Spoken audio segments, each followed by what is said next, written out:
Mojtaba ഖമീനി Iranian രാഷ്ട്രീയത്തിൻ്റെ ഗതി നിർണ്ണയിക്കുന്ന അദൃശ്യശക്തി. ആയത്തുള്ള അലി ഖമീനിയുടെ രണ്ടാമത്തെ മകൻ മുജ്തബ ഖമീനി ഔദ്യോഗിക പദവികളുടെ വലയങ്ങൾക്കിപ്പുറം ഇറാൻ്റെ അധികാര ഘടനകളെ വർഷങ്ങളോളം നിയന്ത്രിച്ച ആ പ്രതിഭയുടെ കഥ.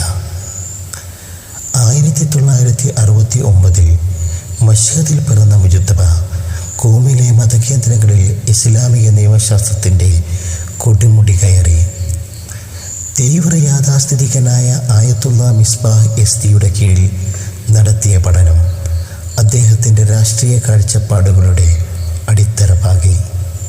ഇതാണ് പിൽക്കാലത്ത് ഇറാൻ്റെ പരമോന്നത നേതാവെന്ന പദവിയിലേക്ക് അദ്ദേഹത്തെ നയിച്ച ചിന്താഗതിയുടെ ജനനം. സ്വാധീനത്തിൻ്റെ അദൃശ്യ കൈകൾ.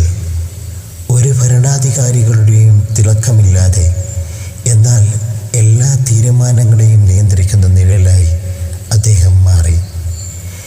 ഇസ്ലാമിക് റവല്യൂഷണറി ഗാർഡ് കോപ്സുമായും ബാസിസ് സേനയുമായും ഉള്ള അതിശക്തമായ ബന്ധം, തെരഞ്ഞെടുപ്പുകളിലെ നിർണായക ഇടപെടലുകൾ എന്നിവയിലൂടെ അദ്ദേഹം ഇറാൻ്റെ സുരക്ഷാ സംവിധാനങ്ങളുടെ അമരക്കാരനായി.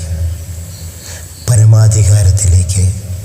2019 US ഉപരോധവും 2026 അലി ഖമേനിയുടെ വിയോഗത്തെ തുടർന്നുണ്ടായ നിർണായക വികാസങ്ങളും മുജ്തബ ഖമേനിയെ ചരിത്രത്തിൻ്റെ കേന്ദ്രബിന്ദുവാക്കി.